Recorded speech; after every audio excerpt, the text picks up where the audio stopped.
പക്ഷേ ചെറിയില്ലാത്ത കാര്യം നീ മറന്നു. എനിക്ക് നഷ്ടപ്പെട്ട നിധികുടമാണ് എനിക്ക് തിരിച്ചു കിട്ടിയിരിക്കുന്നത്. തിരിച്ചു കിട്ടിയ നിധികുടം കൊള്ളയാണെങ്കിലോ? വലിച്ചെന്ന് തൂണിക്കളയാൻ.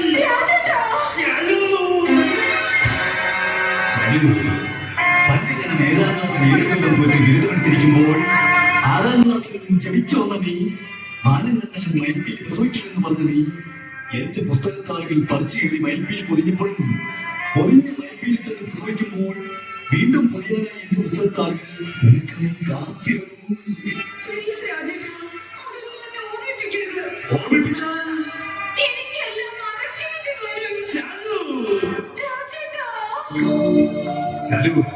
നിനക്ക് ഓർമ്മയുണ്ടോ? എനിക്ക് ഓർമ്മയില്ല. പണ്ട് അസ്തമന സൂര്യനെ നോക്കി നീ കൊല്ലനെ കാട്ടിയപ്പോൾ കടലമ്മ വയലറ്റ് ആയതും നീ സൈലന്റ് ആയതും നീ മറന്നു.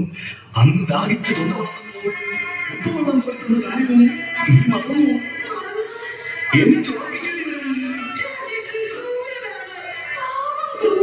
ഞാൻ പൗരാണെങ്കിൽ ആദ്യം കൊല്ലുന്നത് നീയായിരുന്നു. പക്ഷേ എന്റെ തലയിൽ നീയായിരുന്നു. നീ മാത്രം.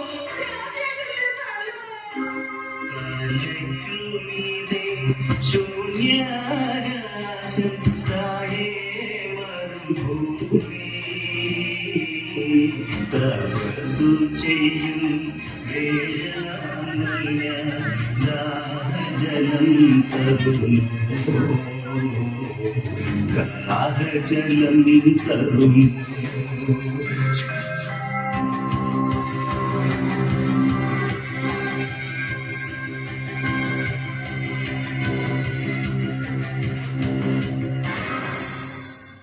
നീ ഇവിടെ വന്നോ? നിന്റെ അറസ്റ്റ് ചെയ്യാൻ. എന്നിട്ട് എന്തുകൊണ്ട് അറസ്റ്റ് ചെയ്യുന്നില്ല? എനിക്ക് നല്ല സൗകര്യമില്ലാത്തതുകൊണ്ട്. കാരണം നീ എന്റെ കാമുകിയുടെ ഭർത്താവായി പോയതുകൊണ്ട്.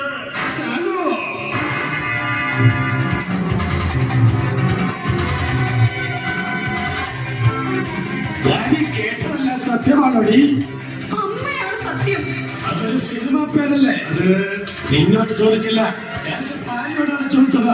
അവളെ സിനിമയ്ക്ക് കൊണ്ടുപോയതും ടിക്കറ്റ് എടുത്ത് കൊടുത്തതും ഞാനാണ്. നീ സൂക്ഷിച്ച് സംസാരിക്കണം. ഇത് കത്തിയാണ്.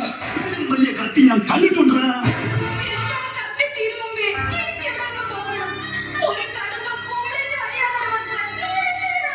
നിന്നെ രക്ഷിക്കാൻ, ഇവനെ ശിക്ഷിക്കാൻ കുത്തി കുത്തി മുളത്തി കയറി കുത്തിയ കുത്തി മലത്തും ഞാൻ എന്നെ തന്നെ. ഞാൻ ഫോൺ ഇവിടെ ഞാൻ നിന്നാൽ ഞാൻ മാപ്പുസാക്ഷി ആകേണ്ടി വരും. ഞാൻ ഫോൺ.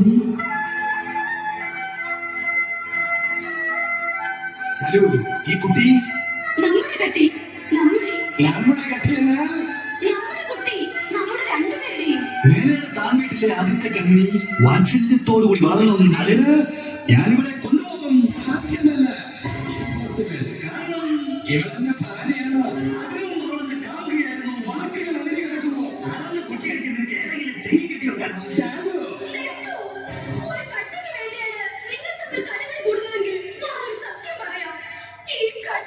ഈ കത്തി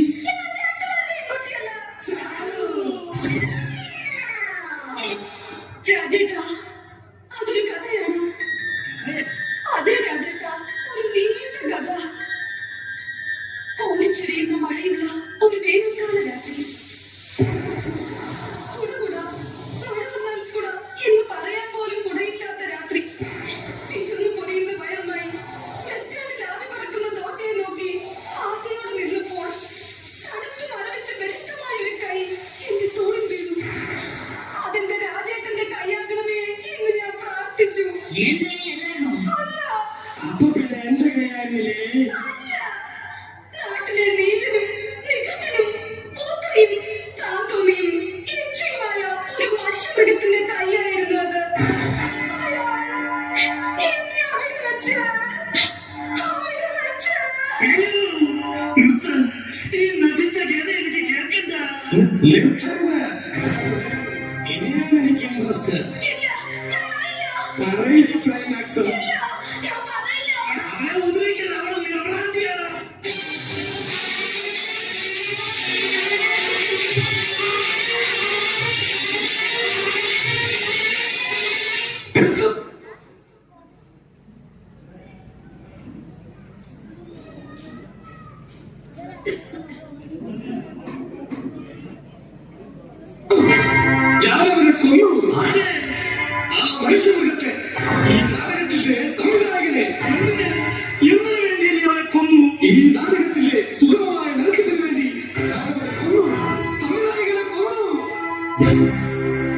ഇത് സകല സംവിധായകർക്കും ഒരു പാഠമായിരിക്കട്ടെ.